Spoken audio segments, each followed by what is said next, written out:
Sir duty আছে, কোনো চাপ নাই, কারেন্ট নাই ঠিকঠাক। আমার কালকে চাপ আছে, ডাক্তার নাই না। যাই হোক, অন ডিউটিতে তো আছেন। আমি অন। তো এখন না এই হসপিটালে কারেন্ট নেই, তো একটা ডিজিও চলছে না, মানে কি অবস্থা গভর্নমেন্ট হসপিটালে, আমি এটাই দেখছি। তো না ডিজি আছে ওখানে, ঠিক- চালাও তো কি কখন নাই। চালাবে, কখন চালাবে? এটা গভর্নমেন্ট হসপিটাল, এগুলো কি পেশেন্ট এসে দাঁড়িয়ে আছে, এরকম অবস্থা থাকলে তো হবে না। এগুলো গুরুত্ব দেওয়া উচিত আমাদের সকলের, নাকি উচিত তো?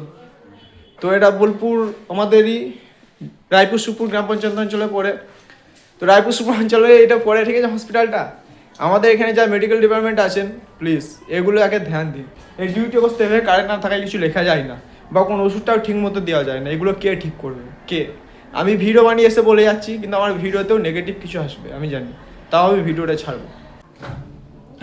এই যে এতক্ষণ এলো, ঠিক আছে লাইট 5 মিনিট পর, 5 মিনিট পর লাইট এলো, 5 মিনিট পর।